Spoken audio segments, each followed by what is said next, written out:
Seterusnya saya ingin menjemput Yang Berhormat daripada Merotai. Selepas Merotai, Liawan bersedia. Sudah bersedia? Bismillahirrahmanirrahim. Teruskan. Speaker. Bismillahirrahmanirrahim. Assalamualaikum warahmatullahi taala wabarakatuh dan salam sejahtera. Terima kasih Datuk Speaker atas ruang dan peluang yang diberikan pada kali ini untuk membahaskan rang undang-undang perbekalan 2025. Saya ingin mengucapkan jutaan terima kasih kepada kerajaan negeri kerana memberi bantuan khas kepada seluruh penjawat awam negeri sebanyak 1 bulan gaji ataupun minimum 3,000. Tahniah. Saya ucapkan juga tahniah kepada semua penjawat awam. Mudah-mudahan bantuan khas ini dapat memberikan motivasi, galakan kepada semua penjawat awam untuk terus berkhidmat dengan penuh amanah, penuh dedikasi dan penuh tanggungjawab. Datuk Speaker, saya juga menyambut baik pengumuman program Sentuhan Kasih Rakyat dengan bantuan khas RM300 sebulan selama setahun pada golongan miskin dan miskin tegar. Kita sudah maklum bahawa rakyat kita di bawah, di akar umbi, sekarang berdepan dengan masalah kenaikan harga barang, kenaikan kos hidup rakyat pada masa ini. Jadi bantuan-bantuan ini sangat bermakna kepada mereka semua. Tapi Datuk Speaker, saya juga sebenarnya keliru sebab yang diumumkan oleh Yang Berhormat Menteri Kewangan ada menyatakan bahawa sebanyak 358.5 juta bantuan program Sentuhan Kasih Rakyat, yaitu sebanyak 3.600 setahun, Datuk Speaker. Jadi bila saya kira puratannya ada lebih kurang 99.583 orang miskin dan miskin tegar. Tapi yang memuskilkan saya, Datuk Speaker, dari mana angka ini? Kedua, penyataan daripada Yang Amat Berhormat Ketua Menteri pada 13 Ogos kalau tidak silap saya, menyatakan bahawa kerajaan negeri telah pun menoktahkan kemiskinan. Sudah tidak ada miskin tegar. Tetapi kalau dilihat daripada kenyataan Yang Berhormat Menteri Kewangan, Saudara Rafizi Ramli menyatakan bahawa 38% isi rumah miskin tegar di Sabah adalah 38% isi rumah miskin tegar adalah berada di Sabah. Ya. Kalau kita lihat sebanyak 18.445 isi rumah di Malaysia miskin tegar dan 38% adalah daripada negeri Sabah, yaitu sebanyak 6.937. Jadi saya ingin maklumat lanjut daripada sama ada daripada Menteri Kewangan ataupun daripada Yang Amat Berhormat Ketua Menteri, mana data yang sebenar miskin tegar. Kalau kenyataan-kenyataan tidak konsisten daripada kerajaan negeri, sekejap ada miskin tegar, sekejap tidak ada, hapus sudah miskin tegar, bagaimana untuk merancang untuk kepentingan-kepentingan rakyat di luar sana. Datuk Speaker, sebab saya merujuk kepada berita harian online di mana Ketua Menteri menyatakan, saya mengumumkan bahawa kita sudah berjaya menghapuskan miskin tegar di negeri ini pada 31 Julai. Tetapi dalam kenyataan daripada Menteri Kewangan semalam, miskin dan miskin tegar telah dikenal pasti. Jadi rakyat pun keliru, saya pun keliru, saya rasa ahli Dewan Undangan Negeri yang ada di dalam Dewan Yang Mulia ini pun keliru. Yang mana sebenarnya figure tersebut. Datuk Speaker, saya juga ingin membawa Datuk Speaker, kepada Yang berhormat mengatakan tadi semua keliru. Kecuali saya tidak keliru karena saya faham. Syabas. Jadi saya minta nanti penjelasan daripada yang berhormat Ketua Menteri dan yang berhormat Menteri Keuangan nanti. Terima kasih yang berhormat Kuamut, abangku. Datuk Speaker, selain daripada itu, saya juga ingin menyuruh kerajaan, walaupun kita mempunyai hasil yang tinggi, ya, hasil yang tinggi yaitu punca pendapatan kita ada 3 sebenarnya, yaitu daripada royalti petroleum, kedua daripada cukai jualan minyak sawit, ketiga daripada cukai jualan negeri terhadap kepada produk petroleum yang mencapai berbilion ringgit. Saya ingin mengucapkan sebenarnya terima kasih sekali lagi kepada Senalang lah.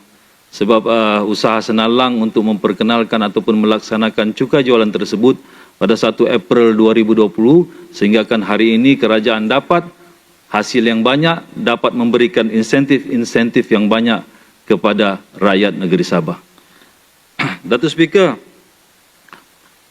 saya juga ingin menyuruh kepada kerajaan negeri Sabah supaya menjalankan perbelanjaan berhemah. Apa yang saya lihat, Datuk Speaker, ada di beberapa tempat, ada adun-adun yang melantik 2 ppm. Kalau saya boleh sebut, saya rasa kalau saya salah, mohon dibetulkan, Datuk Speaker. Kedamaian, Inanam, Likas, Api-Api, Luyang, Limbahau, Tanjung Papat, Kunak. Semua ini melantik 2 ppm. Apa asas kita untuk melantik 2 ppm yang tidak pernah dibuat sebelum ini? Ini adalah satu pembaziran kepada duit rakyat. Begitu juga seperti yang disebutkan dalam video Kemabung, dia ada menyatakan bahawa dia dilantik sebagai pengerusi, juga sebagai bertaraf menteri. Ini juga adalah satu pembaziran memberi tekanan kewangan kepada GLC. Datuk Speaker. Ya, sila. Bagaimana pula dengan perlantikan 2 JPKK dalam satu kampung? JKK yang dilantik oleh kerajaan negeri dan JPKK yang dilantik oleh pihak persekutuan melalui parti tertentu. Apakah itu satu pembaziran? Baik, saya jelaskan. Untuk makluman yang berhormat Kuamut, ya, perlantikan JPKK negeri dengan JKDM saya rasa berbeza. Sebab mungkin di pihak pentadbiran negeri Sabah berbeza dengan pentadbiran di federal. Boleh? Datuk Speaker, bukan itu saja, Datuk Speaker. Boleh minta lawan sahab dia ada sabut tadi kemarin. Boleh, YB Kemabung. Masih. Sila. Terima kasih sahabat. Tadi beliau ada menyentuh mungkin pasal itu video lah itu. Wasting my time. Ini pun wasting my time juga mau jawab. Tapi tidak apalah, saya jawab. Saya pikir ini perhatikan taraf menteri sebenarnya adalah fasilitas saja kepada seorang wakil rakyat yang pernah memegang jabatan menteri dan senior. Itulah tujuan dia. Terima kasih penjelasan daripada sebenarnya ini di pohon dan tunggu kita layak dan dilantik lah. Ada kalian. Ya, terima kasih daripada yang berhormat Merotai. Kemabung. Peringatan 5 menit lagi ada. Ya, terima kasih yang berhormat. Saya diganggu dan speaker tambahlah sikit. Terima kasih yang berhormat Kemabung. Ya, saya pasti mungkin itu adalah penghargaan kepada seperti mana yang berhormat Kemabung nyatakan tadi.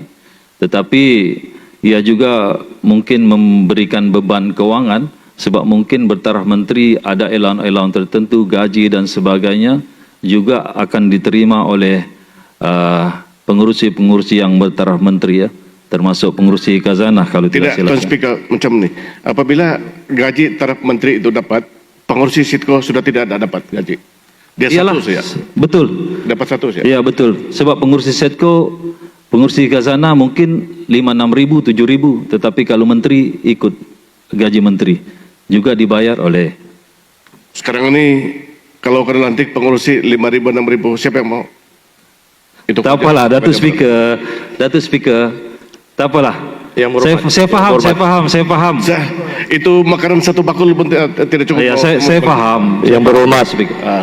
Can we close the case now?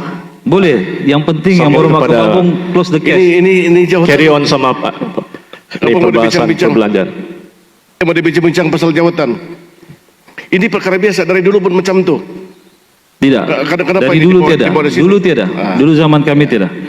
Datuk Ya. Speaker, okeylah Datuk Speaker. Zaman kamu tidak ada karena tidak ada kemampuan. Ya. Ijaris ini ada kemampuan. Baik, baik. Okey, terima kasih. Point Baik. noted. Ya, yang Merotai, penting, teruskan. yang penting sekarang Datuk Speaker, Kemabung telah pun mengesahkan bahawa gaji pengurusi JLC tidak cukup dan perlu gaji seperti mana yang menteri dapat. Okey, terima kasih yang berhormat Kemabung. Datuk Speaker, saya juga merujuk kepada buku Anggaran Belanjawan Negeri Sabah 2025, yaitu dalam program 150000, yaitu kegiatan-kegiatan akbar dan penerbitan di aktiviti 15010 kod 29000. Saya ingin minta penjelasan. Dalam kod tersebut menyatakan bahawa perkhidmatan iktisas dan perkhidmatan lain yang dibeli dan hospitality pada 2024, 2023, 2021, 22, bila saya semak anggaran belanjawan lepas-lepas hanya 2 juta. Tetapi kali ini 2025 telah meningkat sebanyak 5.920.000. Jadi kepada 7.920.000. Saya ingin tanya kepada yang berhormat Menteri Keuangan dan minta penjelasan secara terperinci apa ini? Ya, apa kegunaan peningkatan ini?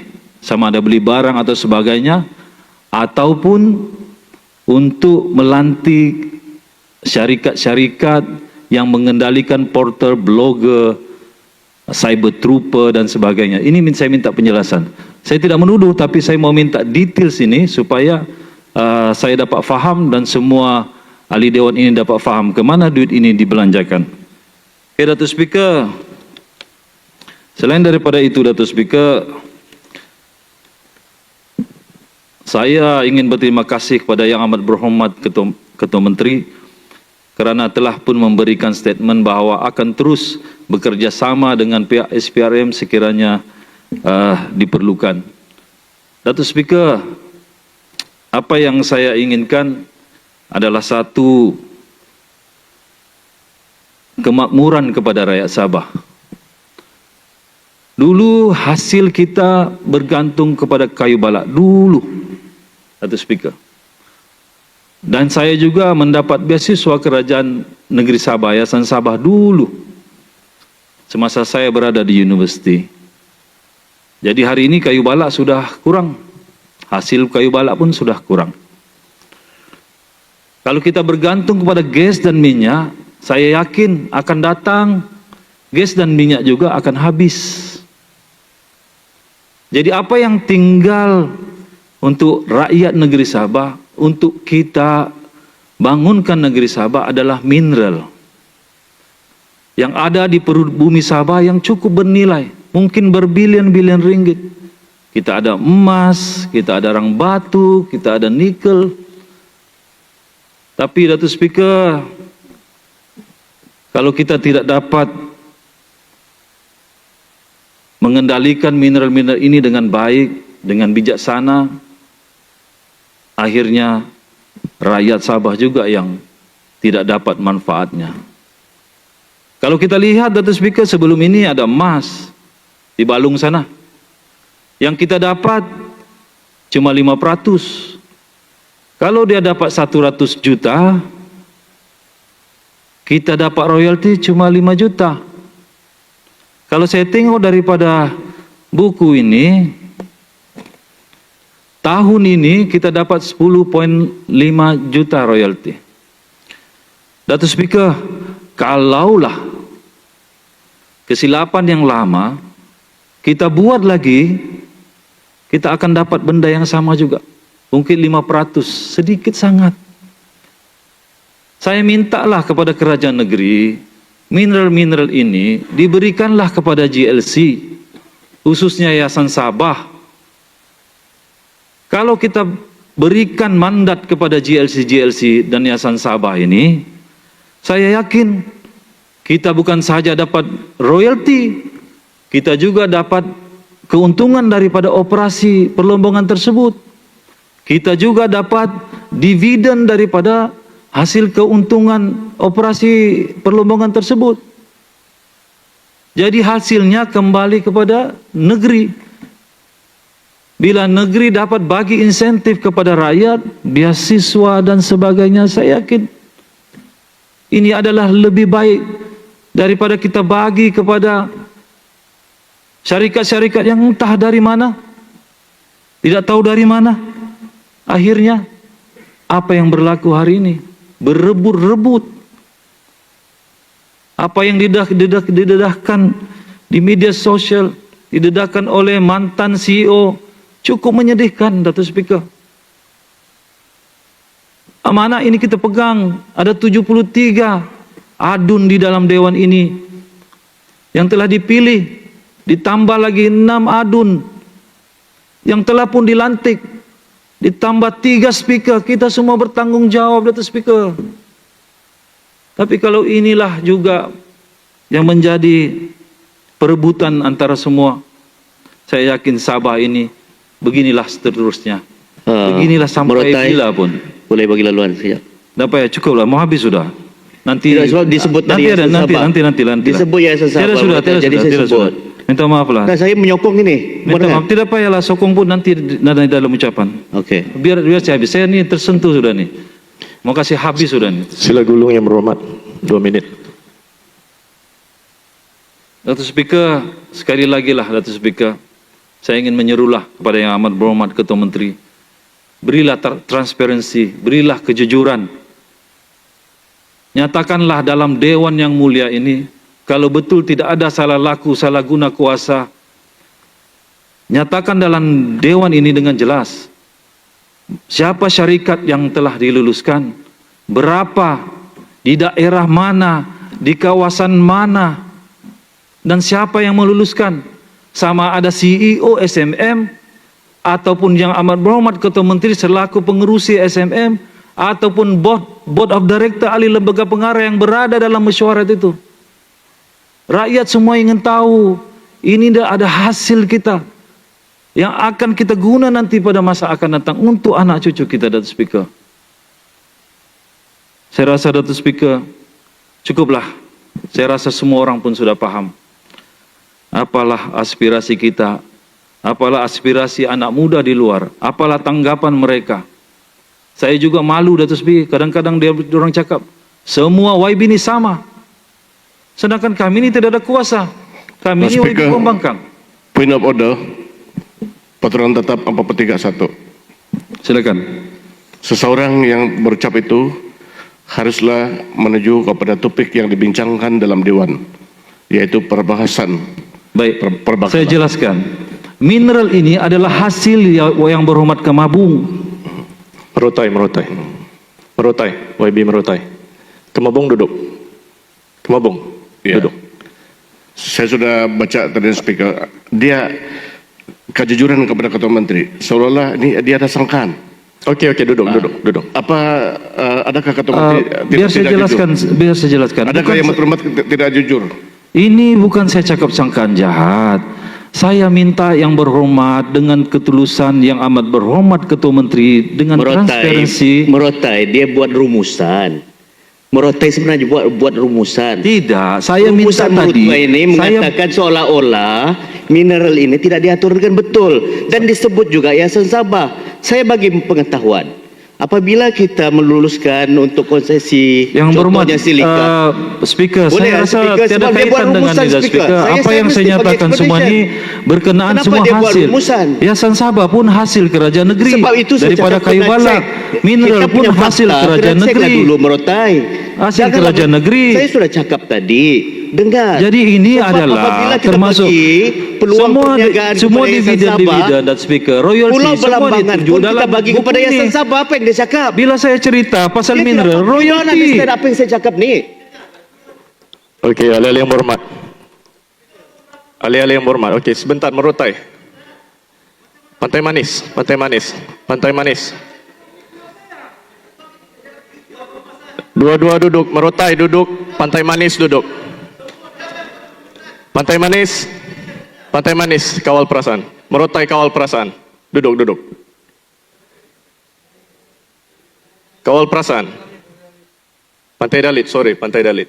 Terima kasih. Boleh saya teruskan, Dr. Speaker? Merotai kalau mau teruskan kepada penggulungan. Saya teruskan dan jangan saya sentuh lagi. Saya teruskan dan saya gulung. Dr. Speaker. Teruskan, gulung, jangan sentuh lagi hal berkenaan mineral tersebut. Teruskan, Baik, baik, penggulungan. Dr. Speaker. Dr. Speaker, mineral ini disebut, Merotai, duduk, duduk. royalty Merotai. disebut berapa hasil kita. Jangan sebut lagi berkenaan hal itu Dr. Speaker, Merotai. takkan saya tidak boleh sebut dah ni. Okey, apa kita gulung. Emas di sini, royalty emas 10.5 juta. Kita sebut tentang pendapatan yang kita terima. Iya, saya sebut berkenaan semua, saya kaitkan semua, Dr. belanjawan Speaker. Merotai. Sebab ini akan menjadi hasil kita pada akan datang, hasil Okey. yang baru. You want to meningkatkan continue hasil. with your point or you want to end your speech now? Okay, never mind, Dr. Speaker. Never mind, Dr. Speaker. Terima kasihlah, Dr. Speaker, atas ruang ini sekali lagi. Saya sekali lagi ingin menyerulah kepada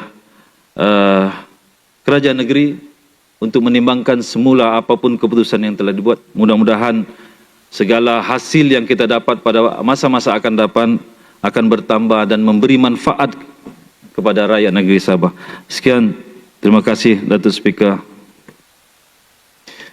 Yang membuat Merotai, sebelum tu yang Merotai, I was trying to be fair to you. Yeah, have given you about almost 20 minutes to debate. Okay, but anyway, thank you for your participation in the debate. Okay, terima kasih. Yang berhormat Speaker, sebelum tu, saya rasa adalah adil bagi Merotai bila bercakap soal mineral. Sebab dia ada dalam dokumen bajet yang dibentangkan pada kali ini. Jadi menghalang dia untuk bercakap soal dokumen sokongan bajet adalah satu perkara yang tidak sewajarnya, Speaker. Mohon maaf, terima kasih. Terima kasih, point taken.